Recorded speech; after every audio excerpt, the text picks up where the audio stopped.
Kung tatanungin mo ang ibang staff sa MS Centerpoint Mall ng tanong na sino ang pinakamabait na staff, ang lahat ng kanilang mga sagot ay magiging pare-pareho at ang sagot nila ay ang 25 taong gulang na si Mary Grace. Si Mary Grace ay isa sa pinakamabait na tao na nakilala nila. Kung hindi pa nakakakain ng tanghalian, ipinapaalala ni Mary Grace ito. Kung ang isang tao ay mukhang pagod sa kanilang trabaho, si Mary Grace ay palaging minumungkahi na siya muna ang pumalit sa kanilang pwesto upang pansamantala silang makapagpahinga. Mahal nilang lahat si Mary Grace dahil dito at pinahahalagahan nila siya. Kaya naman, hindi sila masyadong natuwa nang makita nila kung paano nilait ng isang customer si Mary Grace. Sa ganyang mukha, isa kang sales lady? Tanong ng babaeng customer habang nakataas ang kilay at nakatingin kay Mary Grace. Si Mary Grace, tulad ng dati, ay may ngiti pa rin sa labi habang sumasagot sa customer. Yes po, kasalukuyan kong ginagawa ito bilang isang uri ng side job para makapagbigay ako ng pera para sa aking pamilya habang nasa proseso ako ng pagsisimula ng sarili kong negosyo. Dahil ako ang pinakamatandang miyembro ng aking pamilya, tungkulin kong tustusan ang aking mga nakababatang kapatid. At mahal ko naman po ang trabahong ito, kaya okay lang po sa akin. Nakangiting sabi ni Mary Grace. Hindi ibinalik ng babaeng customer ang kilos at tumingin siya agad sa kaibigang katabi niya. Nag-ingay ang kaibigang babaeng customer na nagpapahiwatig na nadismaya siya sa sinabi ni Mary Grace. So balak mo bang sayangin ang kagandahan mo? Ang ganda mo, alam mo. Ang iyong katawan ay perpekto. Ang iyong balat ay walang kamali-mali. Gusto mo ba talagang maging ganito na lang? Sabi ng kaibigan ng babaeng customer at awkward na ngumiti si Mary Grace. Oo, wala naman sigurong masama sa ginagawa ko. Nakangiting sabi ni Mary Grace. Pero paano kung samahan mo kami? Biglang alok ng babaeng customer na ikinagulat at ikinalito ni Mary Grace. Po, join us, pretty girl. You see, nagtatrabaho kami sa isang kumpanya ng pagmamodelo na malapit ng maging malaki. Kailangan lang namin ng magagandang mukha, tulad ng sayo. Kailangan namin ng isang taong magmamodel para sa amin at lahat ng iyon. So anong masasabi mo? Gusto mo bang talikuran ang mahirap na trabaho mo at maging isang modelo sa halip kung saan ang mukha mo ay makikita ng buong mundo? Sabi ng babaeng customer at saka ngumiti. Pero may kakaiba sa ngiti niya. Ako nga pala si Jessie at ito si Aven. Sabi ng babaeng customer at ipinakilala niya ang kanyang sarili at kaibigan. Kami ay magkaibigan at kasosyo sa negosyo sa loob ng 7 taon. Kaya tungkol sa aming alok, pinag-iisipan mo ba?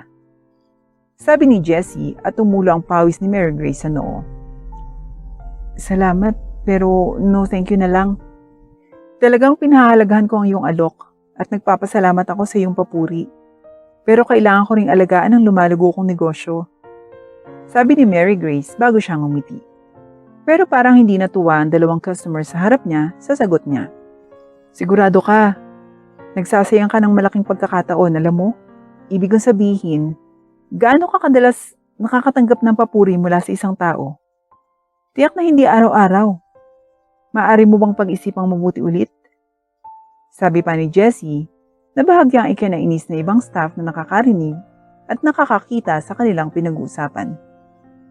Talaga, sorry po talaga pero kailangan kong tumanggi sa inyong alok. Gusto ko talagang mag-focus sa aking negosyo. Sa puntong ito, walang kamalay-malay si Mary Grace sa mga mangyayari habang nakangiti siya sa dalawa gamit ang karaniwang matamis na ngiti. Nanlaki ang mga mata niya na kasinlaki ng platito nang marinig ang mga sumunod na salita. Di bali na, hindi mo nga talaga makakamit ang iyong pangarap at wala ka talagang mararating sa ganyang ugali. Binabawi ko yung sinabi ko kanina. Ang pangit mo, mukha kang pato at kasing laki ng baboy. Paumanhin po. Sabi ni Mary Grace habang nauutal. Nagulat siya sa biglang insulto at hindi niya inaasahan na sasabihin ni Jessie yun. Iniisip ni Mary Grace kung may nasabi siyang mali para masaktan o ma-offend ang mga customers. Nag-isip si Mary Grace, ngunit wala siyang makitang mali sa kanyang sinabi. Pero isa lang siyang sales lady, kaya yumuko agad si Mary Grace para humingi ng tawad sa isang bagay na hindi niya alam kung ano ang ginawa niya. I'm so sorry kung may nasabi ako. Patawarin niyo po ako, sabi ni Mary Grace habang nakayuko. Pero bigla siyang nakarinig ng tawa. Tingnan mo yung sarili, nakakaawa ka naman. Tingnan mo, dapat tinanggap mo na lang yung alok namin. Nakakaawa ka habang ginagawa mo ito. Tumawa si Avon, habang si Jessie naman ay tumawa kasama niya. Si Mary Grace ay hindi kailanman nakaramdam ng ganitong kahihiyan sa buong buhay niya. Nakayuko pa rin siya habang humihingi ng tawad, habang hindi pa rin alam kung ano ang nagawa o nasabi niyang mali. Pagkatapos, hindi nagtagal ay nawala ang tawa ni Jessie at Avon. Ginawa mo lang ang pinakamalaking pagkakamali ng iyong buhay, babae. Wala kang makakamit sa buhay mo dahil binaliwala mo ang pagkakataong ito para maging bida ka para sa pangarap mong negosyo na hindi man lang matutupad. Malamang na mabibigo ang iyong negosyo. Kaya wag mong asahan na babawiin ka namin kung darating ka sa araw na iyon. Magmamakaawa na kunin muli ang iyong pinalampas na pagkakataon. At sa sumunod na sandali, tuluyang umalis ang dalawa. Naiwan si Mary Grace na nakayuko pa rin. Agad naman siyang nilapitan ng mga kaibigan niya at pinaupo sa malapit na upuan. Huwag kang makinig sa kanila, Mary Grace. Udyok ng isa sa mga kaibigan ni Mary Grace at ngumiti si Mary Grace sa kanila. Hindi, okay lang naman. Pero may point din sila. Baka babagsak nga yung negosyo ko. Ibig ko sabihin, pinagharapan ko tong negosyo ko pero for the past 8 months, never naging successful. Vivi, sa tingin mo ba, humahabol lang ako sa wala? Malungkot ng ngiti ni Mary Grace at nadurog ang puso ni Vivi sa nakita. Hindi, sigurado akong maging matagumpay ito balang araw. Kailangan mo lang maniwala at ibuhos ang lahat ng iyong pagsusumikap. Alam ko kaya mo to, sabi ni Vivi habang sinusubukang pasahihin ng kaibigan. Salamat sa pag-aliw sa akin, Vivi. Kumunot ang noo ni Vivi. Hindi ko sinasabi para gumaan ang pakiramdam mo. Sinasabi ko ito dahil naniniwala ako sa iyo. Naniniwala ako na ang iyong negosyo ay magiging matagumpay sa kalaunan. Ipinapangako kong sulit ang lahat. Kaya kailangan mong patuloy, Mary, sabi ni Vivi na may determinadong ekspresyon sa muka at parang nakarating na kay Mary Grace ang determinasyon ni Vivi. You really think so? Tanong ni Mary Grace. Hindi. I know so. Naniniwala ako sa iyo, Mary. I know you'll be successful. Sabi ni Vivi habang nakangiti hanggang sa napangiti na rin si Mary Grace. Salamat. Na-appreciate ko ito. Walang anuman. Naniniwala ako sa iyo, Mary Grace. Naniniwala akong kaya mong ituloy. Ito ay isang hadlang lamang. Sigurado akong malalagpasan mo ito. Balang araw, magtatagumpay ka at ipagmamalaki kita. Hindi napigilan ni Mary Grace ang mapangiti ng mas malawak pa. Salamat. Naniniwala din ako sa iyo. Alam kong kaya mong lagpasan to, kaya ng iyong sinabi. Ilang buwan na rin ang lumipas mula nang mangyari ang insidenteng ito.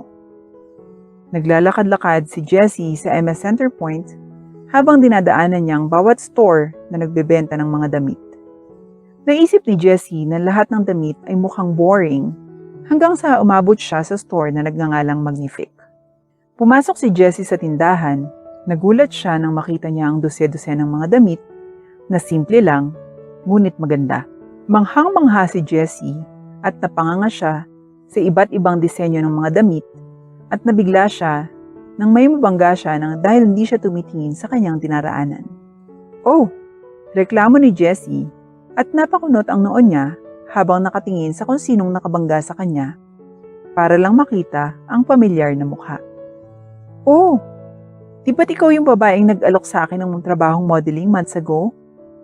Tanong ni Mary Grace habang nakataas ang kilay. Ikaw pala yung sales lady dati?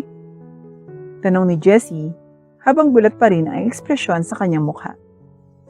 Yes, you never got to know my name dati. Kaya sinasabi ko na sa iyo ngayon. Ang pangalan ko ay Mary Grace. Ikinagagalak kitang makilala. Sabi ni Mary Grace habang nakangiti at inilahad ang kamay para makipagkamay kay Jessie. Natutuwa akong makita ka muli. Napangiti si Jessie nang malala ang nangyari ilang buwan na ang nakararaan. Iniisip niya kung paano nangyari ng babaeng ito ay natutuwang makita siya. Ikinagagalak kitang makitang muli. Siguro, awkward na sabi ni Jessie. Uy, gusto ko nga palang humingi ng tawad sa sinabi namin ng partner ko sa iyo months ago. Nagulat si Mary Grace sa biglang paghingi ng tawad pero gayon pa man ay ngumiti siya. No problem. Past is past. Never discuss na lang. Siya nga pala, asan yung partner mo? Curious na tanong ni Mary Grace at nakita niya ang discomfort sa mukha ni Jessie. Oh, ako at si Aven ay matagal nang hindi nagkikita. Napagtanto ko kung paano niya gustong kumita ng pera sa mga magagandang babae. Hindi ko gusto yon, kaya kinumpronta ko siya tungkol dito. At humantong ito sa isang malaking pagtatalo. Kaya hindi na kami nag-uusap ngayon. Sabi ni Jessie habang nagkakamot ng ulo. Tumango si Mary Grace bilang pag-unawa at nagpa siya na huwag mo nang magsalita pa dahil wala siya sa posisyon na magtanong tungkol dito. So I'm assuming this is your shop? Sabi ni Jessie habang inililibot ang tingin sa shop na may ngiti sa mukha niya. Oo, paano mo nalaman? Bahagyang natawa si Jessie. Ang iyong damit ngayon ay sumisigaw ng, ako ang nagmamay-ari ng lugar na to, alam mo? Natawa dito si Mary Grace. Talaga? Hindi ko namalayan yun. Magsusuot na lang ako ng mas simpleng damit sa susunod. Ayoko mag-overdress. Napangiti si Jessie. Ikaw ay matagumpay na ngayon. Mali yata ang sinabi namin ni Aven dati. Sabi ni Jessie, sabay hawak ng mahigpit sa balikat niya. Napansin agad ito ni Mary Grace at ipinatong niya ang sariling kamay sa ibabaw ng kanang balikat ni Jessie. Hey, ayos lang. Tinatanggap ko ngayong paghingi ng tawad tungkol sa nangyari ilang buwan ang nakalipas. Hindi mo kailangan makonsyensya dahil dito. Tsaka, kayong dalawa ang naging fuel ng aking determinasyon, alam mo? So, in a way, lubos akong nagpapasalamat sa iyo. Kaya hindi mo kailangan makonsyensya sa iyong sarili. Sabi ni Mary Grace at tumingala si Jessie sa kanya para salubungin ang kanyang mga mata para lang makita na si Mary Grace ay nakatingin na sa kanya at nakangiti. Ang bait mo talaga. Para kang anghel. Walang kamalay-malay na sabi ni Jessie at agad niyang tinakpan ang bibig niya nang ma-realize niya ang sinabi niya. Salamat. Sa kalaunan, binitawan ni Mary Grace ang balikat ni Jessie at ibinalik ang sariling mga braso sa kanyang tagiliran. Alam mo, ang ganda talaga ng mga designs mo. Sabi ni Jessie habang pinupuri ang mga disenyo at pattern ng mga damit sa buong store.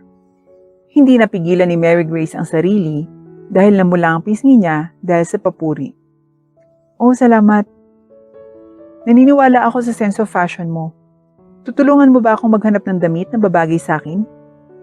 Agad na nagnining ang mga mata ni Mary Grace nang bigla niyang hawakan si Jessie at kilaladkad patungo sa isang estante ng mga damit.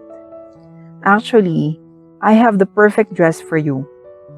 Tinulungan ni Mary Grace si Jessie na mahanap ang damit na babagay sa kanya at nasiyahan silang dalawa sa pinili ni Mary Grace. Salamat ha, sabi ni Jessie habang hawak ang bag na may bagong damit. Walang problema, bagay talaga sa iyo yung damit, pangako. Tuwang-tuwa si Mary Grace habang nilalakad si Jessie palabas ng shop. So I guess bye muna. Kita tayo muli sa susunod, okay? At mangyaring balikan mo ang aking shop kung kailangan mo ng mga damit, okay? Pangako, hahanapin ko ang perpektong damit para sa iyo. Sabi ni Mary Grace habang kumikinang pa rin ang mga mata niya na parang mga bituin. Siyempre naman gagawin ko. Pagkatapos ay nagpaalam na ang dalawa at kumaway sa isa't isa. Ngunit bago pa talaga nakaalis si Jessie, tumalikod siya at nakangiting tumingin kay Mary Grace. "You're so cool. Balang araw, gusto kong maging katulad mo." Ang puso ni Mary Grace ay napuno ng pagmamalaki at kagalakan sa papuri. Siya ay tunay ng matagumpay sa ngayon.